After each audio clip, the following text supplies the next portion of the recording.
Vamos lá? Diga. Diga de novo. Eu e a minha casa serviremos ao Senhor. Amém. Podemos assentar. Amém. O que é servir ao Senhor, né? Essa é a pergunta. Às vezes a gente para e pensa, e muitas vezes nós pensamos que nós servimos e não estamos servindo. Porque servir é, acima de tudo, estar à disposição de Deus. E quando eu falo estar à disposição de Deus, não é que você esteja à disposição de Deus na igreja para fazer as coisas da igreja. Claro que isso é importante. Mas é a disposição para fazer a vontade de Deus, é se deixar direcionar por Deus. É se permitir os ensinamentos de Deus da sua vida, a ponto então de influenciar você para fazer desse jeito. Porque quando você faz desse jeito, você está servindo a Deus, porque muitas vezes fazer do jeito de Deus implica no fato de que você muitas vezes tem que se confrontar. Confrontar você, confrontar a sua vida, confrontar a sua vontade em função da vontade de Deus na sua própria vida. Isso é servir a Deus. Servir a Deus é quando o que você pensa ou o que você acha, se não estiver realmente de acordo com aquilo que o nosso Deus fala, não é relevante para você, ainda que você pense de uma forma, que Deus pense de outra, você se submete à vontade de Deus, porque você está servindo Ele, porque você está submetido a Ele. E às vezes a gente para e pensa um pouquinho sobre essas questões de servir a Deus, você descobre o quê? Que o inimigo ele trabalha de todo jeito para que você não sirva. Além do inimigo trabalhar de todo jeito para que você não sirva, você ainda tem que lidar com uma das coisas mais difíceis, que são as influências que vêm sobre você para tentar levar você exatamente para um direcionamento que seja oposto daquele direcionamento da sua vida que realmente representa a vontade de Deus. Aí nisso o inimigo ele é especialista. Ele coloca pessoas erradas da vida da gente como amigos. Ele coloca sentimentos errados. E ele vai e tenta criar uma situação de manipulação exatamente para que você não venha servir a Deus. Por que ele faz isso? Porque ele sabe que uma pessoa que serve a Deus, ela tem direitos pelo fato de servir, e esses direitos inibem totalmente a ação dele sobre as nossas vidas, a ação do maligno e do inimigo. Porque quando você serve a Deus, você segue exatamente uma pauta estabelecida por Deus, e quando você segue essa pauta estabelecida por Deus, o inimigo não encontra espaço para poder entrar em você, influenciar em você e tentar levar você para um lado totalmente oposto. Por conta disso, é necessário fazer escolhas. As escolhas devem ser então feitas, por quê? Porque para servir a Deus, você vai estar constantemente confrontado por decisões, confrontado por escolhas que você deve fazer. E sempre que você vai ser confrontado por escolhas, sempre vão estar escolhas que são suas, sempre vão estar escolhas muitas vezes que são espirituais malignas, e sempre vão estar também presente uma escolha relacionada com a vontade de Deus. Aí dentro desse contexto, nós podemos então estarmos totalmente fragilizados. Como assim? Quando nós estamos, segundo a Bíblia, uma situação espiritual, que a Bíblia diz que está na carne. Vocês já ouviram falar desse termo? Está na carne. Está na carne não é porque você está comendo muito churrasco, não. O sentido na Bíblia de estar na carne é quando as coisas espirituais não influenciam você. Aí a Bíblia diz que você está na carne por quê? Porque você está sendo conduzido pela sua natureza carnal, pela sua vontade carnal. E o que é que a vontade carnal da gente sempre quer? Sempre o que ela quer é o oposto daquilo que Deus está querendo. Sempre. A Bíblia diz, inclusive, que esse lado carnal, ele entra em confronto com o Espírito. Vê o verso aí para mim para colocar. que os dois não conseguem se entender. A tua carne quer de um jeito e o teu espírito quer de outro. O espírito é onde Deus está trabalhando para tentar te influenciar e te levar para uma direção. E quando você está na carne, você não consegue fazer nada relacionado com o espírito, você perde toda e qualquer batalha de escolha onde Deus está presente, você não vai escolher as coisas de Deus e sempre a sua carne vai prevalecer e você sempre vai tombar para o lado da carne. E dependendo do nosso estágio de carne, a gente se torna totalmente distante das coisas de Deus. Eu digo que às vezes a pessoa não está na carne, ele já está no osso, já passou da carne, ele está no osso. Tem gente que nem no osso está mais, ele está no tutano já. Você está entendendo? Onde a vontade de Deus já não tem nenhuma relevância. E quando ele chega a ficar nesse estágio, para ele tudo é normal. Ele não se reprova em nada. Você vai falar alguma coisa relacionada às coisas de Deus para ele, ele se chateia com você porque ele acha que aquilo ali é normal. Começa então a ver aquela colocação que as pessoas têm de autodefesa. Mas isso aí não tem nada a ver. As pessoas começam a falar. E quando ele está totalmente carnal, ele pode estar fazendo o que ele estiver fazendo, ele não se incomoda, ele não fica incomodado, ele não fica se cobrando em nada, porque para ele é tudo normal. É normal ir para a bagaceira, é normal beber até cair. Vocês estão entendendo? É normal ir para o... Eu não sei como é que chama aqui. Lá na minha terra tem algumas festinhas que as pessoas vão, que o pessoal chama de ralabucho. Você ouviu falar nisso aí? É normal ir para o ralabucho. É normal fazer uma série de coisas e a pessoa não se sente confrontado, nem se sente assim incomodado. Por quê? Porque ele está na carne. E quando essa pessoa está na carne, é difícil ele ter sensibilidade para as coisas do espírito. Olha aqui o que diz a palavra de Deus. Porque a carne o quê? Milita contra o espírito e o espírito contra a carne. Oh, coisa boa. Porque são opostos o quê? Entre si, para que não façais o que porventura seja do vosso querer. Às vezes você quer fazer as coisas de Deus, mas a carne diz, não faz.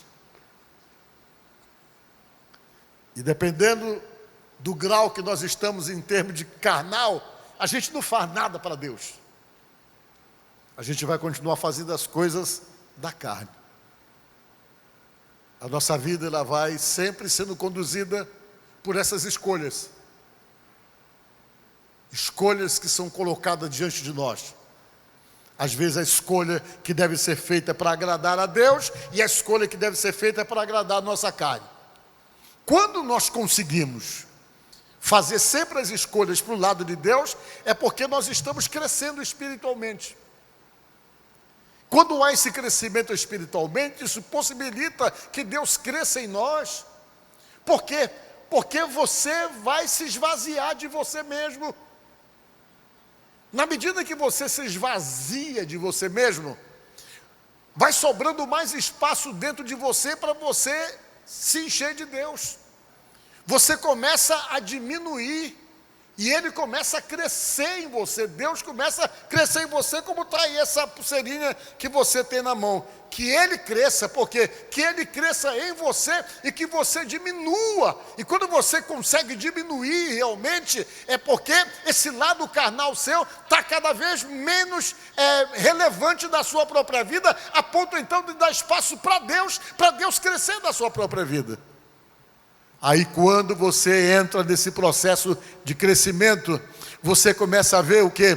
Que você se torna uma luz para as pessoas.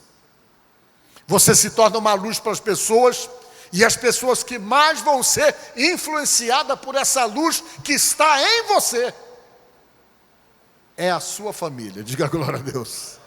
ela é que vai ser mais influenciada, e essas influências pegam esses pequenininhos que estavam aqui, eles ficam tão influenciados que eles crescem dentro de uma visão saudável para poder cuidar de si mesmo e batalhar pela sua própria vida, por conta da luz que está em você, pelo fato de você diminuir para que ele possa crescer, pelo fato de você se esvaziar de você mesmo para que Deus possa encher você. Isso vai e envolve as pessoas que vivem em sua volta, e às vezes você chega a essa situação que foi a nossa leitura. Você passa a ter toda a sua família envolvida com Deus. Diga glória a Deus.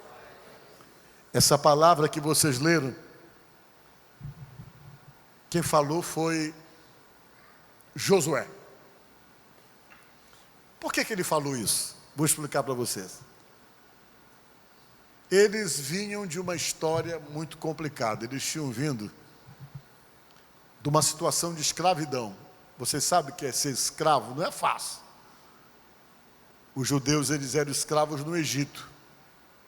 Lá eles viviam como escravos, a vida deles era de escravo, era uma vida realmente inferiorizada em termos sociais, porque o escravo parece que é a última escala social da existência de uma pessoa, isso que eles eram lá.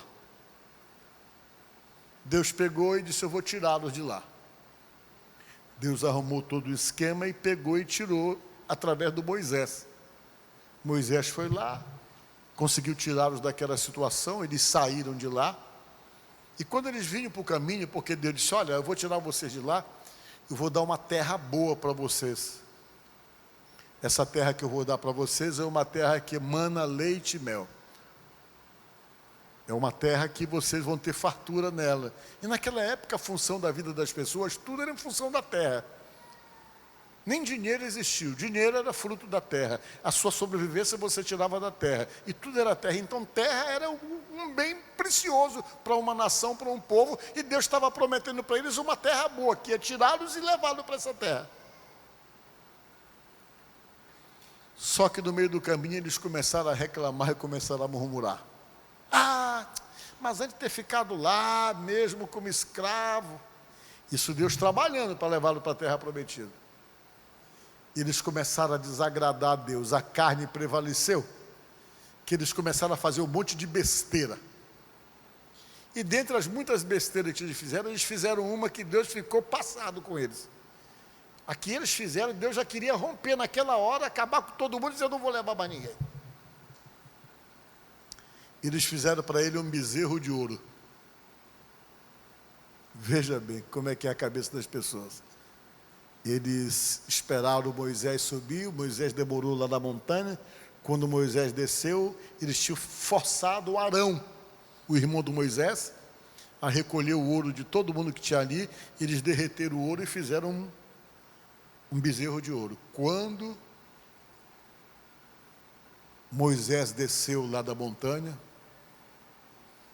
do Monte Sinai, o pessoal estava embaixo fazendo a maior festa com aquele boi, ó.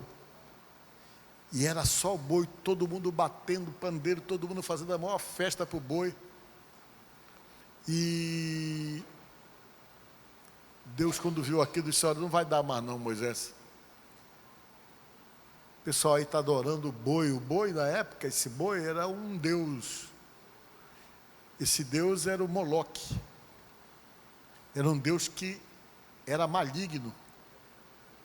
Essa palavra Moloque significa, de onde deriva a palavra moleque.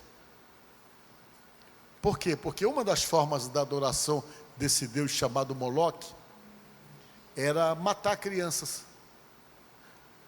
A forma de adoração que as pessoas encontravam de poder ofertar para ele, pegavam crianças e queimavam dentro da barriga do Moloque. Tinha uma abertura, eles tocavam fogo embaixo, e ali essas crianças eram jogadas dentro e eram queimadas vivas. Era uma forma de poder agradar e de adorar esse Deus. E a imagem dele era uma imagem de um boi. Não sei, porque não dá para colocar aí, né? Porque está tão ruim hoje. Vê se tu colocar aí Deus Moloque, tu vai achar na internet com certeza uma imagem dele, só para vocês entenderem. E esse Deus era adorado pelo pessoal lá. O pessoal estava fazendo a maior festa, a maior batucada. era pandeirão, era tudo que vocês possam imaginar, estava lá no meio do negócio. O negócio estava sério lá. Deus olhou aqui e disse: Moisés, não dá mais não. Deus falou: eu não vou continuar com esse pessoal aí, O Moisés teve que interceder: Senhor, por favor e tal, mata eu, mas deixa eles e tal, dá mais uma chance, dá mais uma chance. Deus acabou dando a chance. Quando Deus deu a chance, eles estavam viajando para a terra prometida, Deus resolveu mudar o curso. Deus não levou eles para a terra prometida. Sabe o que Deus fez? Deus começou a rodar com eles em círculo.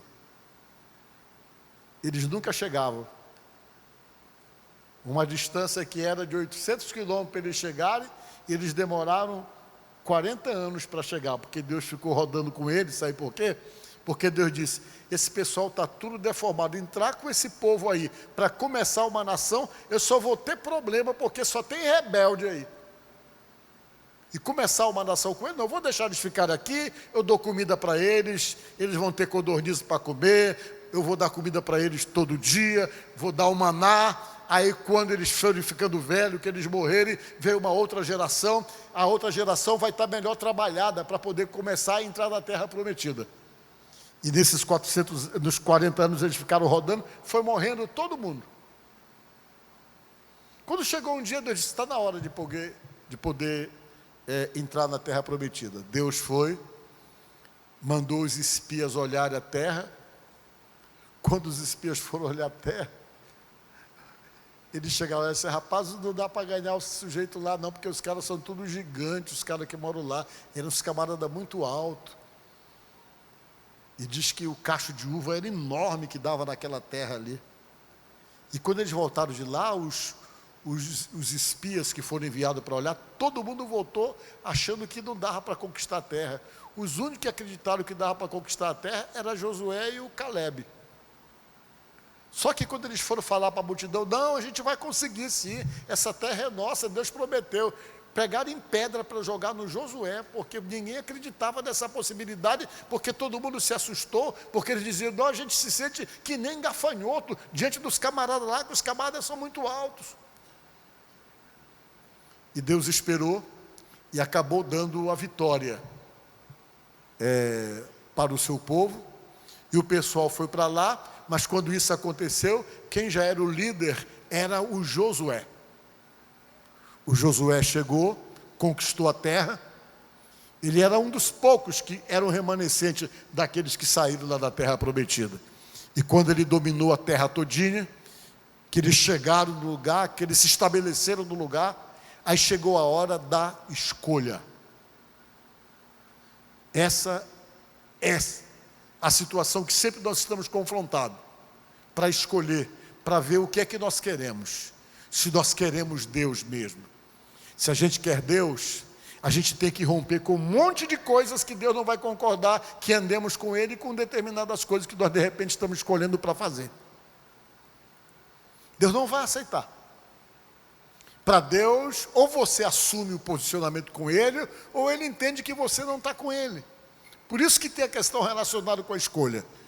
Josué foi, conquistou a terra, todo mundo conquistou, tudo estava nas mãos dele. Ele pegou e reuniu o povo todinho e fez a pergunta, que era uma pergunta relacionada com a escolha. E a escolha foi essa. Coloca novamente o texto lá, só para eu poder pegar aqui, sobre Josué. É Josué, capítulo o quê?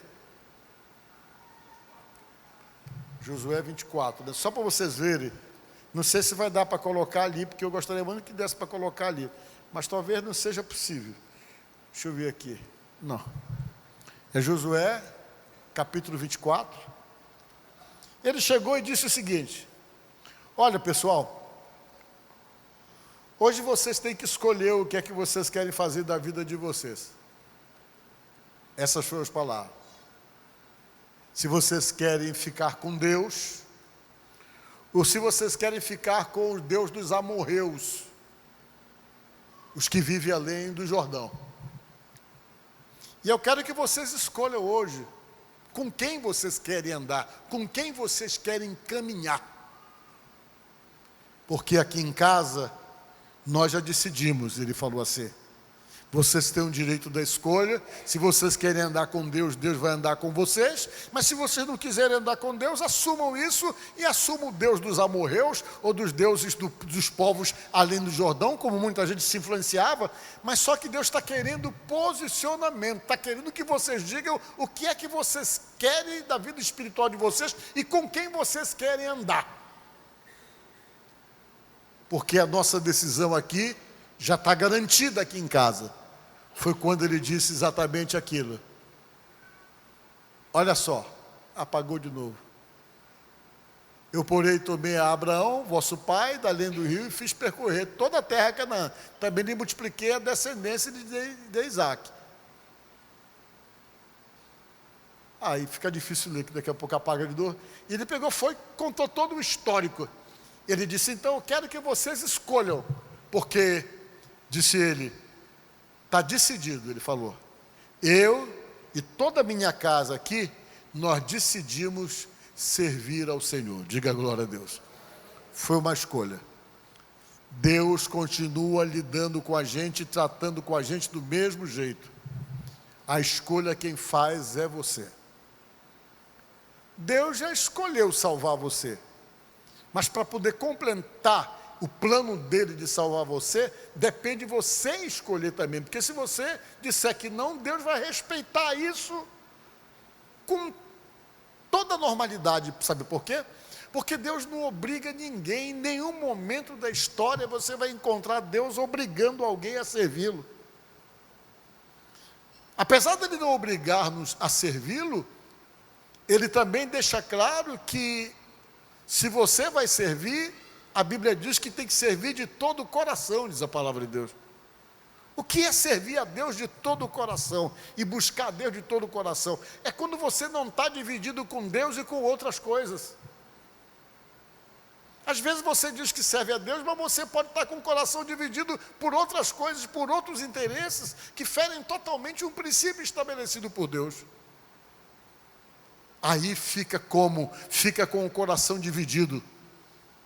Esse coração dividido é que incomoda Deus, porque Deus quer você de todo o coração. Se você o escolhe para servi-lo, que você possa tomar essa decisão na escolha de todo o coração. E foi isso que o Josué falou, porque ele estava consciente de que ele e a casa dele serviriam ao Senhor. Diga glória a Deus. Então essa tem que ser a nossa posição. Servir a Deus de todo o coração? Exatamente. E com respeito à nossa casa, como fica? Porque mas acontece o seguinte aqui, nem sempre você consegue influenciar todo mundo, porque às vezes em nós falta exatamente os quesitos básicos de testemunho para poder influenciar as pessoas da nossa própria casa. Porque vocês sabem que o lugar mais difícil da pregação de qualquer um de vocês é convencer as pessoas da sua família. Por que é difícil convencer as pessoas da sua família? Porque na casa da gente, a gente não vai criar um tipo. Na casa da gente, a gente não vai criar uma máscara. Na casa da gente, a gente não vai demonstrar alguma coisa que nós não somos. Por quê? Porque a convivência não deixa você ser um ator a vida toda, ou criar um tipo o tempo todo. Uma hora, realmente, você revela quem você é. Nada demonstra mais quem eu sou, quem você é, do que as pessoas que convivem com você, das pessoas que convivem comigo. Uma coisa é você se encontrar com uma pessoa 2 vezes por semana na igreja. Outra coisa é você viver com a pessoa, estar junto com a pessoa, você vai saber realmente, de fato, quem a pessoa é. Eu me lembro de uma história que eu vi que eu achei muito interessante. Tinha um garotinho que quando ele ia para a igreja, toda vez que eles iam para a igreja, o garotinho começava, pai. O pai dele gostava de falar com o pastor, o pai dele ia falar com o pastor, e o menino começava, pai, vamos morar na igreja, pai. E o pai dizia assim, para menino, para de estar falando, toda hora está falando isso aí. E o menino, vamos morar na igreja, pai. Pai, eu quero morar na igreja, vem morar na igreja com a gente, pai. E o pai dele ficava chateado, menino, cala a boca. O pastor, toda vez ouvia isso, um dia o pastor, vem cá, deixa eu falar com o teu filho aí. Por que tu fica pedindo toda hora para o teu pai morar aqui na igreja, menina? Aí o garoto respondeu, não é porque aqui na igreja o papai é tão bonzinho. Vocês entenderam? Aqui da igreja ele é tão bonzinho, às vezes da igreja as pessoas são bonzinhas, boazinhas, você olha assim, parece assim um cristão verdadeiro. Mas vai morar com ele. É na convivência que você vê quem é grosso, quem é brabo, quem é briguento, quem é impaciente. E que vira um bode quando chega em casa. Chegou em casa, ele tira a roupa de ovelha, coloca atrás da porta e veste a roupa do bode. É brabeza só, é só dando cabeçada o tempo todo. Quando ele tem que vir para a igreja, ele vai atrás da porta, tira a roupa de bode e coloca a roupa de ovelha. Então quem vive é que sabe. Quem vive com a pessoa é que sabe realmente com quem ele está lidando. Sabe o que é bode e o que é ovelha. É pesado isso, né? Vamos mudar o nome, né? Sabe quem é bode e quem é ovelha. Mas veja bem uma coisa, essa é a realidade. Porque quando você realmente está convertido, que há uma conversão, que você passa a servir a Deus, o que vai acontecer inevitavelmente é que essa mudança vai chegar e você vai ter a capacidade de influenciar aquela pessoa que convive com você. Porque dentro da sua casa, para que a tua família sirva a Deus, você não vai pregar falando. Que ninguém vai ouvir você, ninguém vai dar importância para o que você fala. Mas a forma de pregar em casa é diferente. De pregar para a família é diferente. Por quê? Porque para a nossa família, a gente não prega verbalmente. A gente prega com a vida, diga glória a Deus. É a sua vida que vai ter poder de influência por aquilo que você é. Não adianta bater no pé e dizer, eu sou cristão, e é brabo, é briguento, é cheio de confusão, é impaciente, é grosseiro, porque vai destonar daquilo que você diz que é. Mas quando você tem a transformação, quem está com você vai perceber a mudança, e isso vai influenciar. E o resultado disso é que você consegue fazer com que a sua casa sirva a Deus e se conclui aquilo que o Paulo falou. Crê no Senhor Jesus Cristo e serás salvo tu e a tua casa. Então nesta noite, eu terminando essa minha pregação de Santa Ceia, que Santa Ceia a gente tem que falar essas coisas assim um pouco mais de conscientização. Sirvam a Deus. Que seja a sua escolha de servir de verdade. Que nada tenha poder de induzir você a ir para um caminho contrário daquilo que Deus tem falado para você, explicado para você o que Ele está querendo de você. E quando você consegue se submeter a esse ponto, você também começa a ser bonificado, né, eu digo assim, e beneficiado. E um dos maiores benefícios que existe para quem serve a Deus, para quem se submete a Ele de verdade e procura estar com Ele de todo o coração, a maior bênção que a pessoa recebe dentro dessa questão, dessas decisões, é a bênção maior que Jesus tem para dar. E essa bênção maior que Jesus tem para dar se chama vida eterna. E a vida eterna, você só vai saber quando você precisar de viver ela.